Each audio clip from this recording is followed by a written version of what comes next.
For Ellsworth Bumpy Johnson, the apartment at Lenox Terrace was more than a sanctuary. It was a fortress against the world he ruled.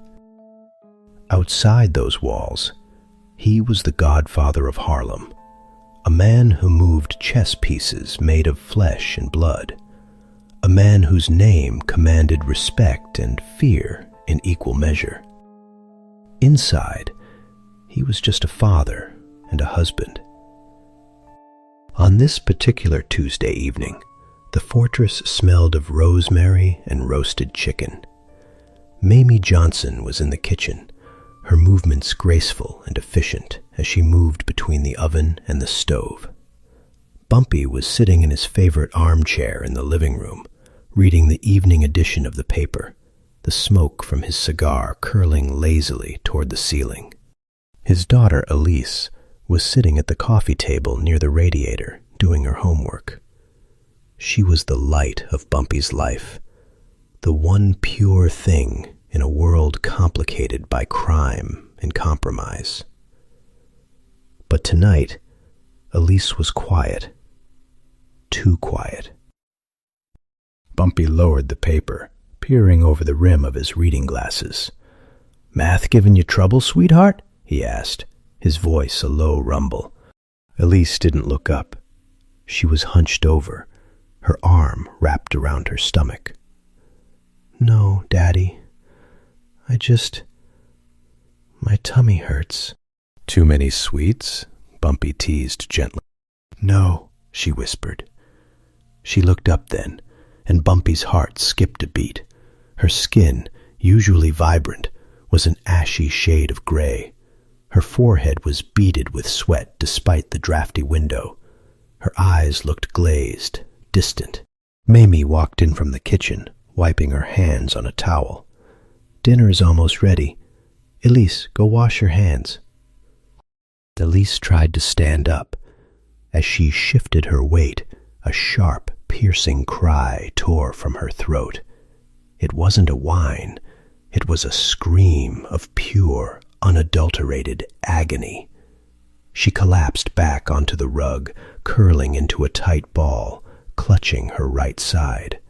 Bumpy was out of his chair in a split second, the newspaper forgotten on the floor. He crossed the room in 2 strides and knelt beside her. "Elise? Baby, what is it?" Bumpy asked, his large hands hovering over her, afraid to touch her and cause more pain. "It burns," Elise sobbed, her breath coming in short, shallow gasps. "Daddy, it burns!"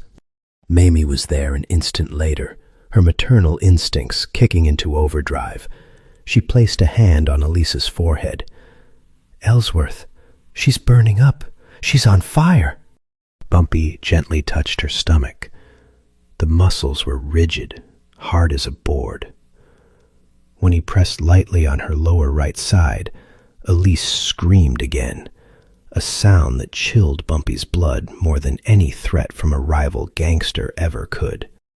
"Appendix," Bumpy said, the diagnosis flashing in his mind. He had seen it before in prison. A man had died in his cell screaming just like this because the guards wouldn't open the door. "We have to go," Mamie said, terror widening her eyes. "Now." Bumpy lifted Elise up in his arms.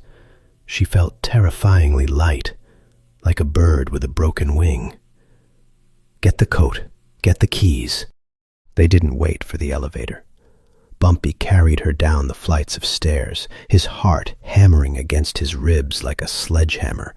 He burst out into the freezing night air, the wind whipping at his face. His driver, a young man named Tyrell, was leaning against the black Lincoln, smoking a cigarette. "Open the door!" Bumpy roared. Tyrell jumped, tossing the cigarette and scrambling to open the back door. Bumpy slid in, cradling Elise against his chest. Mamie jumped in the other side. "Harlem Hospital?" Tyrell asked, turning the key in the ignition. "No," Bumpy said, his mind racing. "It's too far, and they're understaffed on Tuesday nights. Last time Junie went there with a stab wound, he waited 4 hours. She doesn't have 4 hours." Elise whimpered in his arms, her body trembling violently. "Daddy?" "I got you, baby. I got you," Bumpy whispered, rocking her. He looked up at Tyrell, his eyes hard as diamonds. "Go to St. Julian's." Tyrell hesitated. "St. Julian's? Boss, that's on the Upper East Side. That's a white hospital." "Did I ask you for a geography lesson?" Bumpy snapped. "Drive. Run every red light. If a cop tries to stop you, run him off the road. Move." The Lincoln roared to life, tires spinning on the slush before gripping the asphalt. They shot down the street, weaving through traffic. Bumpy looked down at his daughter. Her breathing was getting shallower. Her skin was hot to the touch, burning through her thin nightgown. "Hang on, Elise," Bumpy murmured, pressing a kiss to her sweaty forehead. "We're going to the best place. They have the best doctors." Mamie reached across and gripped Bumpy's hand. Her grip was iron tight. She didn't say anything, but Bumpy could feel her prayer in the pressure of her fingers. The drive took 12 minutes. To Bumpy, it felt like 12 years. Every red light felt like a personal insult. Every slow-moving truck felt like an enemy blockade. But Tyrell drove like a man possessed, cutting across lanes, blaring the horn, forcing the city to part for the king of Harlem. They screeched to a halt in front of the emergency entrance of St. Julian's Medical Center. It was a massive brick building, imposing and clean, surrounded by manicured hedges covered in snow. It looked like a castle. Bumpy didn't wait for Tyrell to open the door. He kicked it open and scrambled out with Elise in his arms. Mamie ran ahead to hold the glass doors open. They burst into the waiting room. It was warm, quiet, and smelled of antiseptic and floor wax. A few people sat in chairs, white faces that looked up in shock as a black man in a suit burst in carrying a child, followed by a frantic woman. Bumpy ran to the front desk. The nurse, a middle-aged woman with glasses on a chain, looked up with a start. "My daughter," Bumpy gasped, struggling to keep his voice steady. "She's sick. Her appendix. I think it ruptured." The nurse blinked, looking at Bumpy, then at Elise, then at Mamie. She didn't move to pick up a phone. She didn't call for a stretcher. She just sat there, frozen by the intrusion of Harlem into her pristine lobby. "Sir," she stammered, "this is a private facility." "I don't care what it is," Bumpy shouted, the panic starting to bleed into rage. "She needs a doctor, now." At that moment, a man walked into the lobby from the rear administrative corridor, adjusting his cufflinks. He was tall, silver-haired, wearing a pristine white lab coat with Chief of Medicine stitched on the pocket. He looked like a statue of authority. His name badge read, Dr. Archibald Sterling. Sterling looked at the scene with an expression of mild distaste, as if someone had tracked mud onto a white carpet. "What is the meaning of this shouting?" Sterling demanded, his voice crisp and aristocratic. "Doctor," Bumpy pleaded, turning to him, "it's my daughter, Elise. She has a fever. Her stomach is hard. She's screaming in pain. It's her appendix." Dr. Sterling walked around the desk. He didn't look at Elise. He looked at Bumpy. He looked at the cut of Bumpy's suit, the diamond ring on his pinky finger, the way he held himself. He knew exactly what Bumpy was. "I see," Sterling said coldly. "And do you have a referral? Is she a patient of record here?" "No," Bumpy said. "We came from Harlem. It was the closest place." "She's dying, man. Look at her." Sterling glanced down at Elise for a fraction of a second. "She appears to be in distress. However, St. Julian's is a private hospital. We do not have an open emergency ward for the general public. Harlem Hospital is only 20 blocks north. I suggest you take her there." Bumpy felt a coldness wash over him that had nothing to do with the winter night. 20 blocks? She doesn't have time for 20 blocks. She barely made it here. "That is not my problem," Sterling said, turning back to the nurse. "Call security. We have trespassers." Mamie stepped forward, her voice shaking with fury. "You can't be serious. You're a doctor. You took an oath." "My oath is to my patients," Sterling replied smoothly, not even looking at her. "Not to every person who wanders in off the street." Bumpy gently handed Elise to Mamie. "Hold her." He reached into his jacket pocket. He pulled out a thick envelope. It was the drop from the numbers racket that week. $5,000 in cash. Enough to buy a house in some parts of the country. Bumpy slammed the envelope onto the reception desk. The sound echoed through the silent room. "There is $5,000 in there," Bumpy said, his voice dropping to a lethal whisper. "Cash. That pays for the surgery. That pays for the room. That pays for a new wing for your damn hospital. Take the money. Save my daughter." Dr. Sterling looked at the envelope. He looked at it with open contempt. He didn't touch it. He pulled a handkerchief from his pocket and dabbed his nose. "You think you can come in here and buy me?" Sterling sneered. "I don't know where you got that money, and frankly, I don't want to know.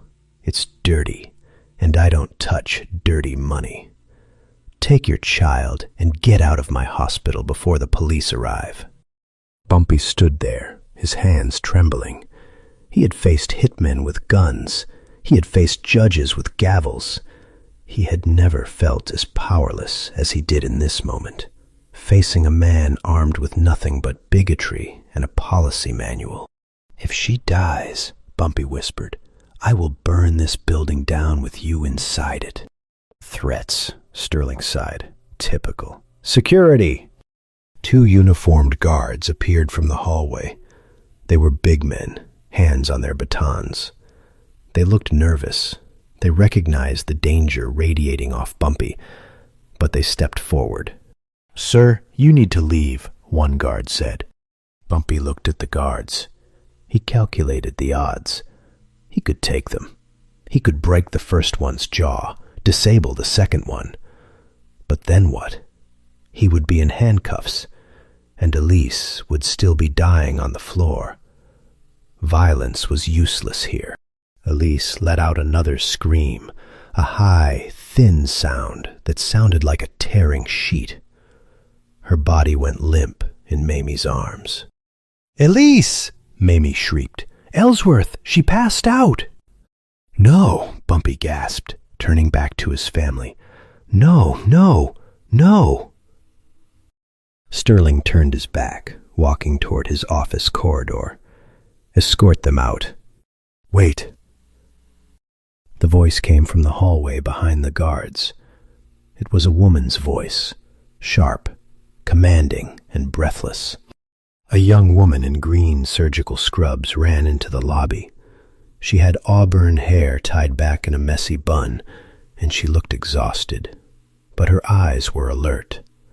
Her badge read, "Dr. Eleanor Evans." She pushed past the security guards. She didn't look at Bumpy or the money. She looked straight at Elise. "Put her on the floor," Dr. Evans ordered Mamie. "Flat on her back, now." Mamie obeyed instantly. Dr. Evans dropped to her knees. She pressed her fingers into Elise's neck, checking for a pulse. She placed a hand on the girl's abdomen. "Rigid," Evans muttered. "Thready pulse. High fever." She lifted Elise's eyelid. "She's going septic. The appendix has ruptured. If we don't open her up now, the infection will stop her heart." She stood up, turning to the guards. "Get a gurney! Stat!" The guards hesitated, looking from the young female doctor to the chief of medicine. "Dr. Evans," Sterling's voice cut through the air like a whip. "Stand down." Evans turned to face her boss. She was half his age and half his size, but she didn't flinch. "She's dying, Dr. Sterling. It's an acute rupture." "She is not a patient," Sterling said icily. "She is to be transferred to Harlem Hospital." "She won't survive the transfer," Evans shouted, her professionalism cracking under the weight of the moral outrage. "She will die in the ambulance. Is that what you want? A dead child on our doorstep?" "I want you to follow protocol," Sterling warned, his face reddening. "If you admit this patient without authorization, you are violating hospital policy. You are disobeying a direct order from your chief of medicine." Dr. Evans looked at Sterling. Then she looked at Elise, lying pale and still on the linoleum floor. She looked at Bumpy, seeing the raw terror in the eyes of a man who was clearly used to being in control.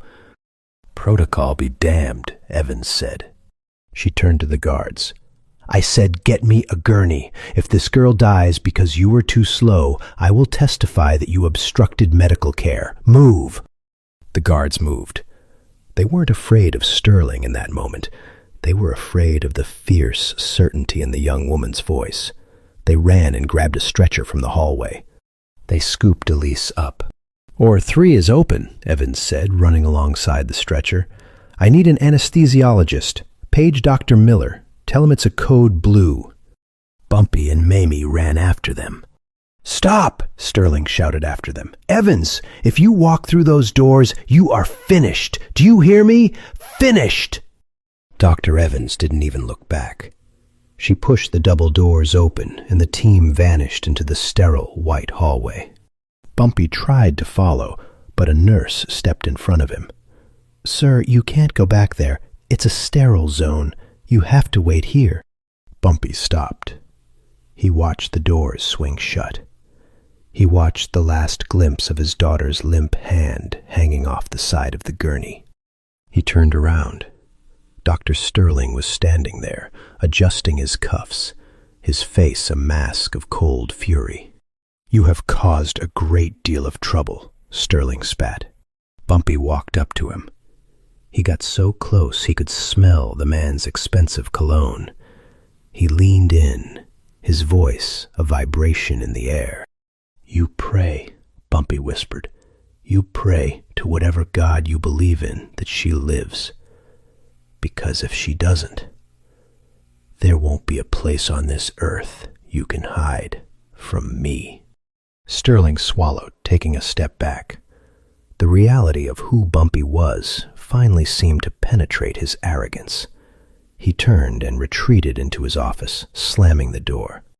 Bumpy walked over to Mamie, who was sitting in a plastic chair, weeping silently. He sat beside her and wrapped his arm around her. "She's got a doctor," Bumpy said, trying to convince himself as much as her. "She's got a good doctor now." The next 2 hours were the longest of Bumpy Johnson's life. He had spent time in Alcatraz. He had spent time in solitary confinement. He had waited in alleys with a shotgun, waiting for a war to start. But nothing compared to the waiting room of St. Julian's Hospital. The clock on the wall buzzed with every second. Tick, bzzz, tick, bzzz. Bumpy paced. He counted the tiles on the floor. He watched the snow falling outside the window. He thought about the $5,000 still sitting on the reception desk, untouched. The nurse had put it in a drawer, afraid to look at it. Mamie held a rosary, her lips moving in silent prayer. Every time the double doors opened, Bumpy jumped. But it was just a nurse or an orderly pushing a cart. Finally, after 2 hours and 15 minutes, the doors swung open and Dr. Evans stepped out. She looked exhausted. Her surgical cap was in her hand. There were sweat stains on the collar of her scrubs. She had a smear of blood on her sneaker.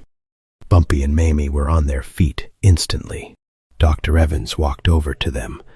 She didn't smile, but her shoulders slumped in a way that suggested relief, not defeat. "She's okay," Evans said softly. Mamie let out a sob and collapsed against Bumpy's chest. Bumpy felt the tension leave his body so fast he almost got dizzy. He gripped Mamie tight, closing his eyes for a second. "We got it in time," Evans explained, rubbing her temples. "It was messy. The infection had started to spread to the abdominal cavity. We had to clean it out. But she's strong. Her vitals are stable. She's waking up in recovery now." "Can we see her?" Mamie asked. "Give her 20 minutes, Evans said. "Let the anesthesia wear off a bit more. Then the nurse will take you back." Bumpy gently disengaged from Mamie. He stepped toward Dr. Evans. He looked at this young white woman, this stranger who had stood up to a giant to save his child. "Dr. Evans," Bumpy said. His voice was thick with emotion. I don't know what to say." "You don't have to say anything," Evans said, offering a tired smile. "She's a sweet girl. She was brave." Bumpy reached into his pocket. He realized the money was at the desk. He turned to the receptionist. "Give me the envelope." The receptionist hurriedly handed him the thick packet of cash. Bumpy turned back to Evans. He held it out. "Doctor, this is for you. There is $5,000 here. It's yours. Take it. Buy a car. Go on a vacation. Whatever you want." Dr. Evans looked at the envelope. Then she looked at Bumpy. She shook her head gently. "Mr. Johnson, I can't take that." "Yes, you can," Bumpy insisted, pushing it toward her. "You saved her life. You risked your neck. You defied your boss. I pay my debts, doctor, and I owe you everything." "I didn't do it for the money," Evans said firmly. She reached out and pushed Bumpy's hand back. "I took an oath to do no harm and to help the sick. That doesn't come with a price tag. Seeing your wife smile just now? That's my payment." Bumpy stared at her. In his world, everyone had a price. Everyone wanted something. Politicians wanted votes, cops wanted bribes, gangsters wanted territory. He had never met someone who simply refused. "You're a rare person, doctor," Bumpy said, putting the money back in his pocket. "But listen to me. If you ever need anything at all, you call me. My name is Ellsworth Johnson. People call me Bumpy. You ask anyone in Harlem where to find me." "I'll remember that," Evans said. "Now, if you'll excuse me, I have to go chart the surgery." She walked away, heading down a side corridor. Bumpy watched her go, a profound sense of respect settling in his chest. Elise stayed in the hospital for 5 days. It was a tense time. Dr. Sterling never showed his face in her room.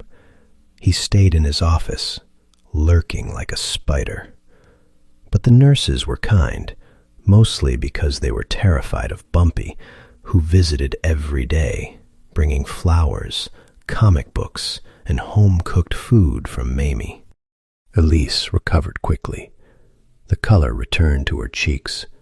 She started complaining about the hospital food, which Bumpy took as a great sign. On the day of discharge, Bumpy arrived early. He had Tyrell bring the car around. He wanted to get Elise home before the snow started again. He settled the bill with the hospital administration, paying in cash, demanding a receipt. Then, he told Mamie to wait in the room with Elise. "I have to go say goodbye to Dr. Evans," Bumpy said. "I brought her something." He had bought a gold watch. It wasn't money, so he hoped she would accept it. It was engraved on the back, "To the hands that save." The Johnson family. Bumpy walked to the nurse's station on the surgical floor. He looked for the messy auburn bun, the energetic walk. "Excuse me," Bumpy asked a nurse he recognized. "Is Dr. Evans on duty? I wanted to thank her." The nurse stopped writing. She looked up at Bumpy, and her face went pale. She looked around nervously, lowering her voice. "Dr. Evans isn't here, sir." "Is she off today?" Bumpy asked. "I can leave this for her." "No," the nurse whispered, leaning over the counter. "Sir, she doesn't work here anymore." Bumpy frowned. "What do you mean? She worked here 5 days ago." "She was let go," the nurse said, her voice trembling. "The morning after your daughter's surgery. Dr. Sterling fired her." Bumpy went still. The air around him seemed to drop 10 degrees. "Fired her? For what?" "Insubordination," the nurse said, "violating hospital protocol. He had security escort her out. He told the medical board she was reckless. He blacklisted her, Mr. Johnson. She won't be able to get a job at any hospital in the city." Bumpy gripped the edge of the counter. His knuckles turned white. The gold watch in his other hand felt heavy as lead. "Where is she?" Bumpy asked. I think she's staying at a boarding house in Queens. She was trying to figure out what to do. She was crying when she left." Bumpy nodded slowly. "Thank you."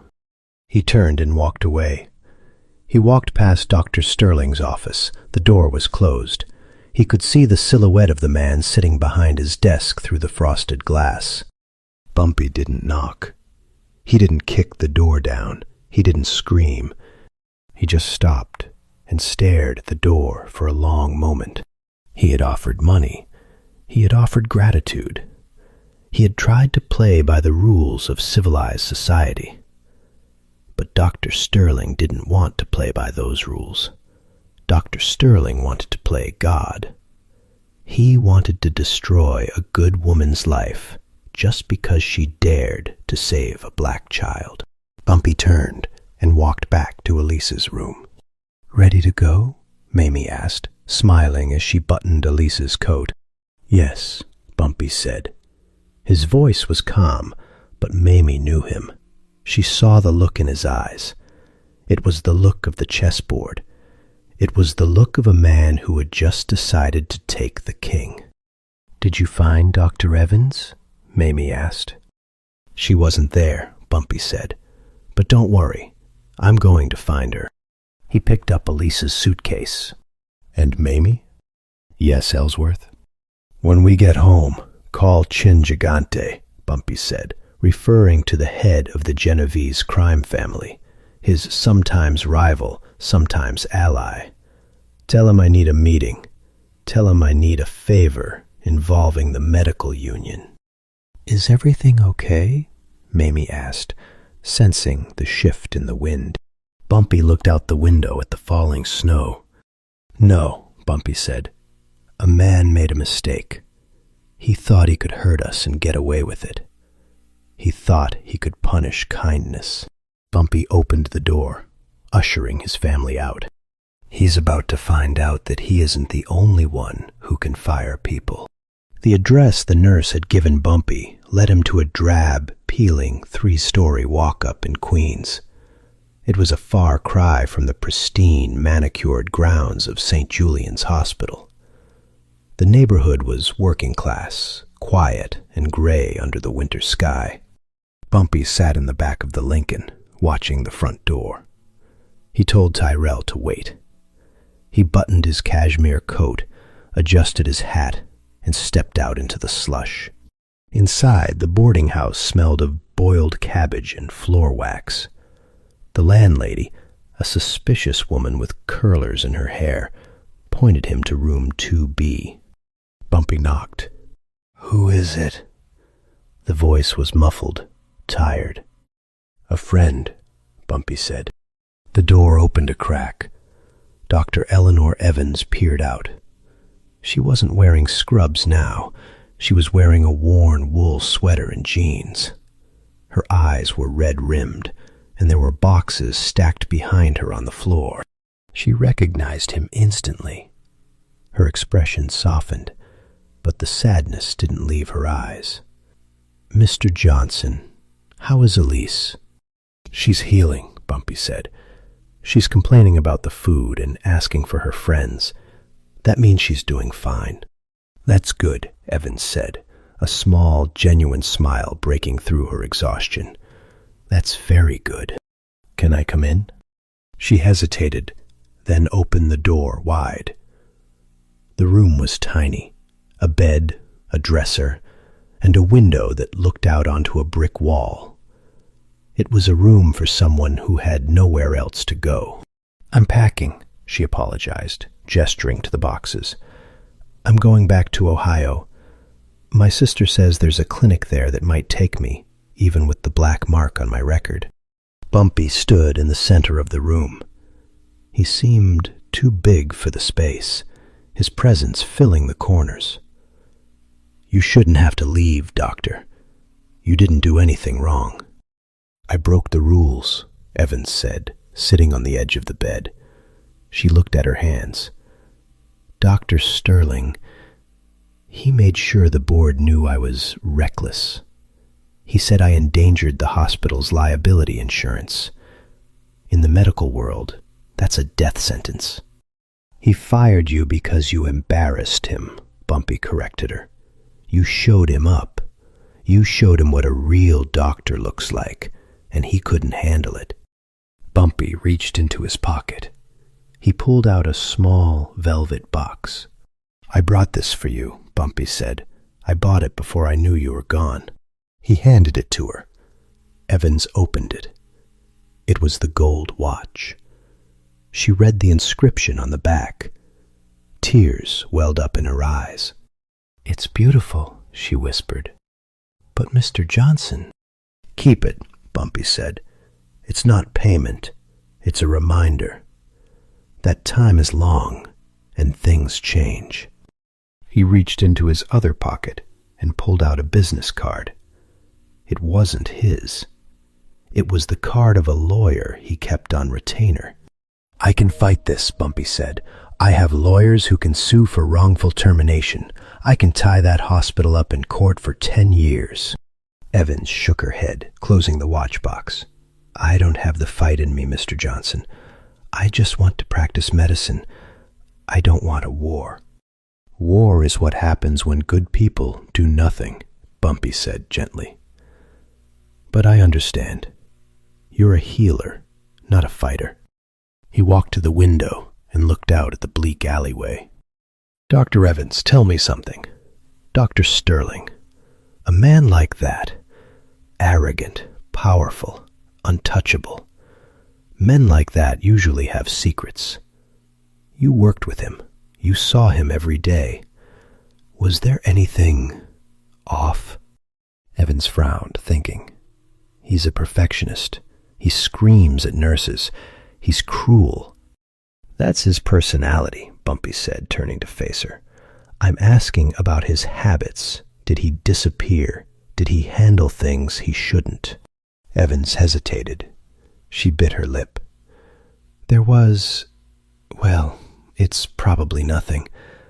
But he was very particular about the pharmacy inventory, specifically the post-op painkillers, morphine, Demerol. Usually the head pharmacist manages the logbook, but Dr. Sterling insisted on signing off on the narcotics inventory personally every Friday night. He said he didn't trust the staff." Bumpy's eyes narrowed. A glimmer of something sharp and dangerous appeared in them. "He signed for it personally?" "Yes, and sometimes the counts were off. Not by much. Just a vial here, a vial there. He always blamed it on breakage or clerical error. He'd scream at the pharmacist, Mr. Abernathy, until the poor man was shaking. But Mr. Abernathy is the most careful man I know." Bumpy nodded slowly. A slow smile spread across his face. It wasn't a nice smile. It was the smile of a predator that had just caught a scent on the wind. "Mr. Abernathy," Bumpy repeated. Is he still at the hospital? Yes, he's been there for 20 years. He's terrified of Sterling. Bumpy tipped his hat. Thank you, Doctor. Mr. Johnson, what are you going to do? Evans asked, standing up, sudden worry in her voice. Please, don't hurt him. Violence won't get me my license back. I promised you I pay my debts, Bumpy said, opening the door. I'm not going to hurt him, Doc. I'm going to give him a physical examination. Mr. Abernathy, the head pharmacist of St. Julian's, was a small, nervous man with thinning hair and spectacles that kept sliding down his nose. He lived a quiet life. He went to work, he came home to his cat, and he collected stamps. On Wednesday evening, Mr. Abernathy was walking to his car in the hospital parking garage. It was cold, and his footsteps echoed on the concrete. He unlocked his beige sedan and opened the door. Good evening, Mr. Abernathy. The pharmacist jumped, dropping his keys. Sitting in his passenger seat was a man he had never met, but instinctively feared. It was Junie Bird, Bumpy's enforcer. Junie was cleaning his fingernails with a small knife. Who are you? Abernathy stammered. Take the car. Take my wallet. I don't want your wallet, Junie said, not looking up. Get in. The boss wants to talk to you. The boss. Back seat, Junie pointed with the knife. Abernathy looked into the back seat. Bumpy Johnson was sitting there, shrouded in shadow. Terrified, Abernathy got into the driver's seat. He didn't start the car. He sat with his hands gripping the steering wheel, shaking. Mr. Abernathy, Bumpy said from the darkness behind him, you look like a man who carries a heavy burden. I don't know what you mean, Abernathy squeaked. I think you do, Bumpy said. I hear you're a good pharmacist. Careful, precise. So it must drive you crazy that the narcotics count is always off on Friday nights. Abernathy froze. The air left his lungs. I can't discuss hospital business. Bumpy leaned forward. His face entered the rearview mirror. Dr. Sterling fired a good woman yesterday. Dr. Evans. He fired her to cover his own prejudice. And I have a feeling he's been using you to cover his own crimes. Abernathy started to cry. It was a quiet, hopeless sound. He makes me sign the ledger. He says if I don't do it, he'll report me for theft. He says he'll ruin me. He takes the vials. Morphine. He says, therefore, private research. But I know he uses them. He's a junkie? Bumpy asked. No, Abernathy sniffled. He sells them. He has a friend, a doctor in the theater district. They sell them to actors and musicians. High-end clientele, he calls it. He takes 20 vials a week. He makes me cook the books. 20 vials a week, Bumpy mused. That's a felony, Mr. Abernathy. That's federal time. I know, Abernathy wailed, but I'm trapped. He's the chief of medicine. Who's going to believe me over him? I believe you, Bumpy said. And more importantly, the board of directors is going to believe you, because you're going to tell them. I can't, Abernathy cried. He'll destroy me. Mr. Abernathy, Bumpy said, his voice dropping to a low rumble. Look at the man in the passenger seat. That is Junie. Junie doesn't write letters to the medical board. Junie solves problems with his hands. Junie smiled at the pharmacist. It was a terrifying smile. Now, Bumpy continued, you have two choices. Choice A, you keep protecting Sterling, and eventually the feds catch you, or Sterling throws you under the bus. Choice B, you give me the real ledgers, you testify, and in exchange, I make sure you keep your job, and Sterling goes down alone. Abernathy looked at Junie's knife. He looked at Bumpy's eyes in the mirror. He realized that the scary man in the back seat was actually offering him a lifeline. I keep a separate log," Abernathy whispered. "At home, under my floorboards. The real numbers, just in case." "Smart man," Bumpy said. "Drive us to your house, Mr. Abernathy. We're going to get that book." The next piece of the puzzle required a different kind of finesse. Bumpy needed access to the people who actually controlled the hospital. Not the doctors, but the money. The board of directors. He made a call to Vincent the Chin Gigante. The meeting took place in a smoky social club in Greenwich Village. The Chin was wandering around in a bathrobe, mumbling to himself, his standard act to confuse the FBI agents who were always watching. But when he sat down with Bumpy in the back room, the act dropped. His eyes were sharp and clear. "Ellsworth," Gigante said, lighting a cigar. "You come all the way downtown. Must be serious." "It's personal," Bumpy said. "St. Julian's Hospital. They're building a new cancer wing. Your unions are pouring the concrete." "Yeah, we got that contract," Gigante nodded. "Good money. Why? You want a piece?" "I don't want money," Bumpy said. "I want an introduction. I need 5 minutes with the chairman of the board, Mr. Winthrop." Gigante raised an eyebrow. "Winthrop? He's a blue blood, old money. He doesn't sit with people like us." "He does if his construction project suddenly stops," Bumpy pointed out. "He does if the concrete trucks stop running. He does if the union goes on strike tomorrow morning." Gigante chuckled. "You asking me to shut down a job site? That costs me, Bumpy." "I know," Bumpy said. "And in exchange, I'll give you the numbers action on 110th Street. Exclusive. No commission for 6 months." Gigante whistled. That was a lot of money. "You really hate this hospital, huh?" "The head doctor refused to treat my daughter," Bumpy said simply. "And he fired the woman who saved her." Gigante's expression darkened. The Italian mobsters, for all their violence, had a code about families. You didn't touch the kids. You didn't touch the wives. "He refused the kid?" Gigante asked, disgusted. "What a scumbag." "I'm going to take his head," Bumpy said. "But I need to do it in the boardroom, not the street. I need Winthrop to let me into the meeting on Friday."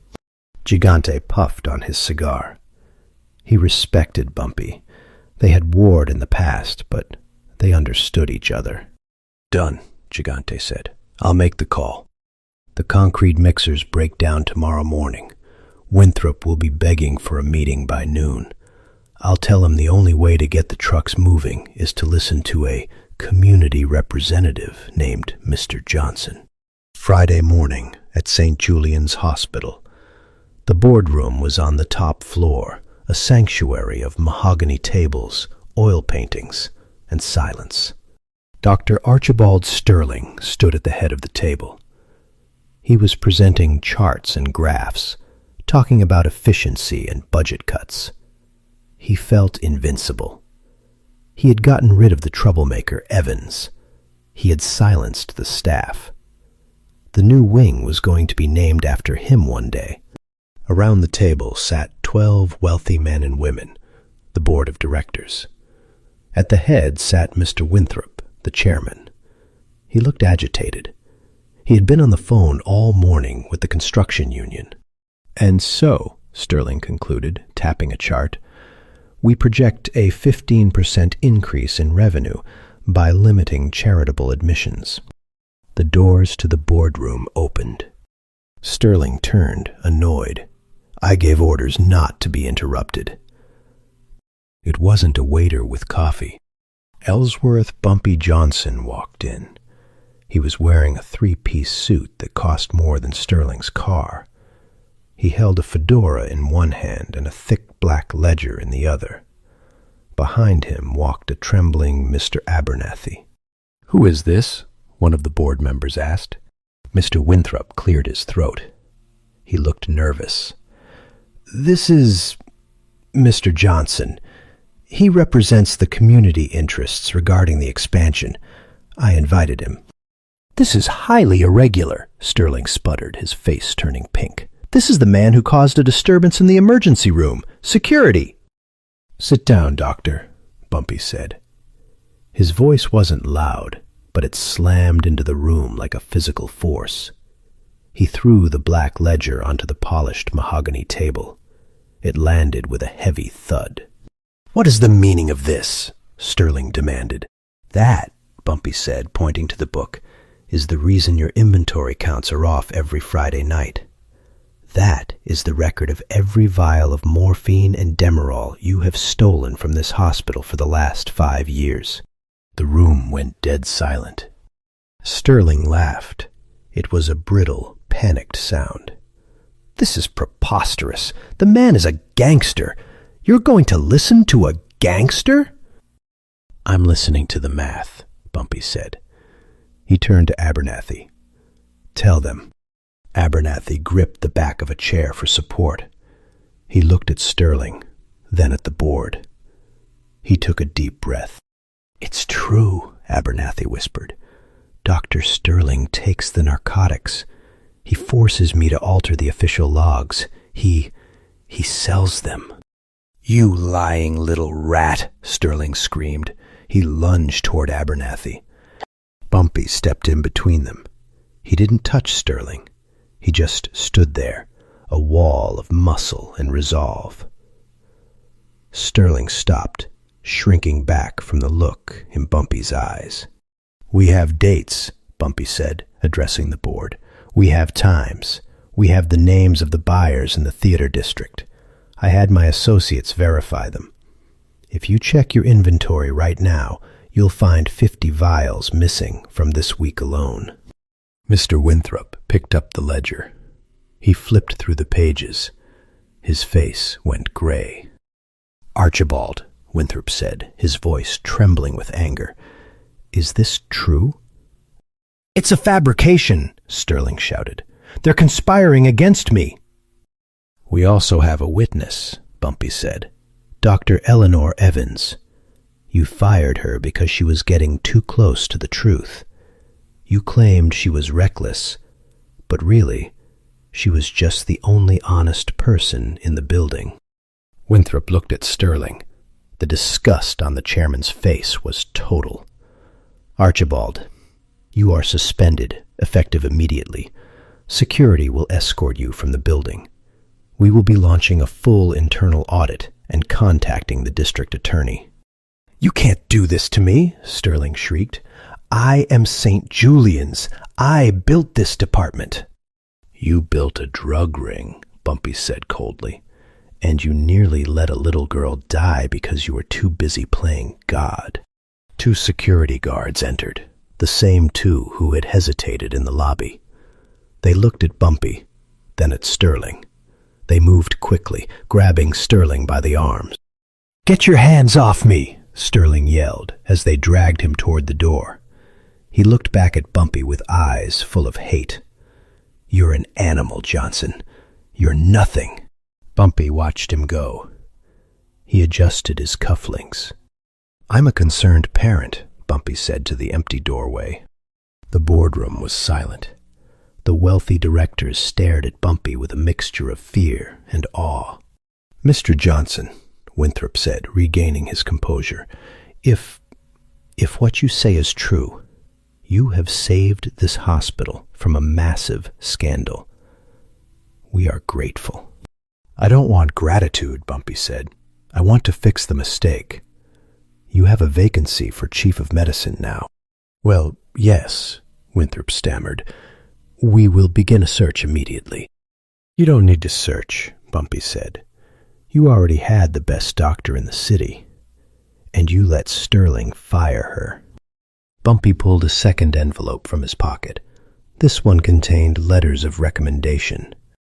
"Dr. Eleanor Evans," Bumpy said. "I have letters here from the chief of surgery at Harlem Hospital and a personal note from the head of the city medical union." The latter was a favor from Chin Gigante.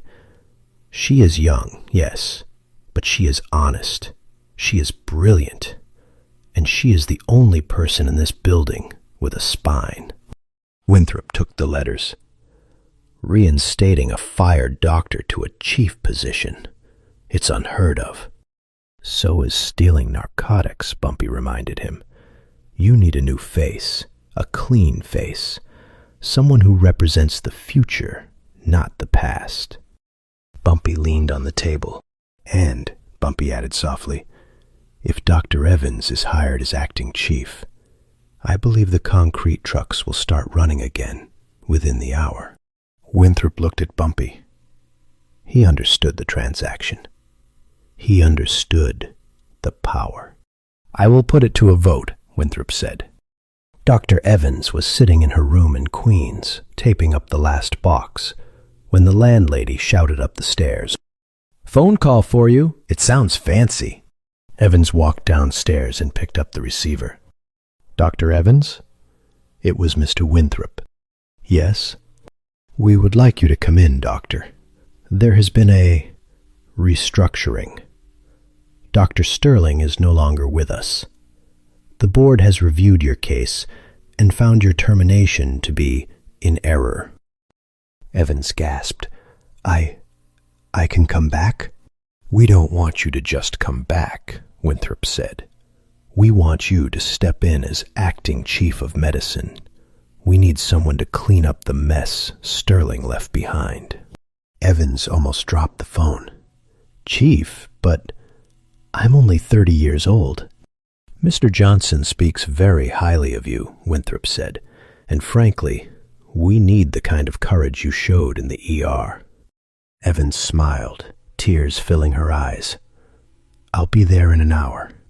A week later, the snow had melted, turning the streets of Harlem into rivers of slush and mud. But inside the Johnson apartment, it was warm.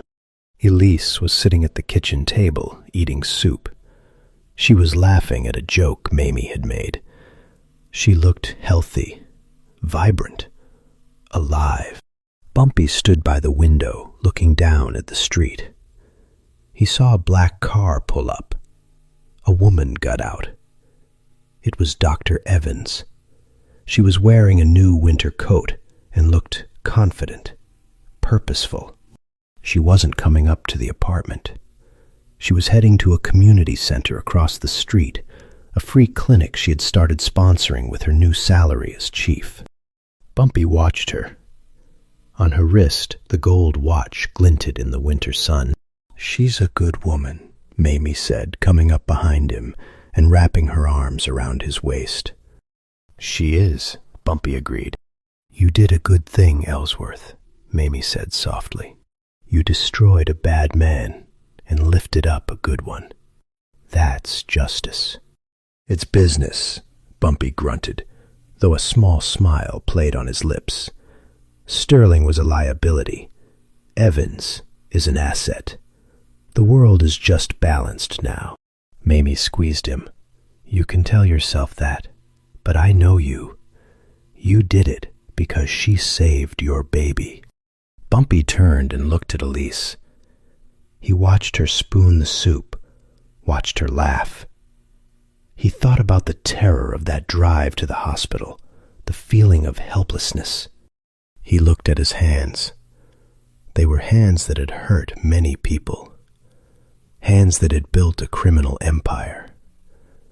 But this week, those hands had fixed something broken. "Maybe," Bumpy admitted. He picked up his cigar and lit it. The smoke swirled around him, a gray halo. "I paid my debt," Bumpy said. "Now we're even." But as he watched Dr. Evans wave to a group of children across the street, Bumpy knew it wasn't just about debt. It was about legacy. He couldn't change who he was, a gangster, a criminal, a kingpin. but he could make sure that in his city the monsters didn't win. At least, not while Bumpy Johnson was watching the door. He turned back to his family. "Elise," Bumpy said, "finish your soup. We have homework to do." "Okay, Daddy," she chirped. Bumpy sat down at the table. He opened the math book. For the rest of the night, the king of Harlem wasn't thinking about territories or unions or enemies. He was just trying to figure out long division. And he had never been happier. Thanks for listening, folks. If you liked that video and want more, be sure to like the video and subscribe so you don't miss any Bumpy Johnson stories.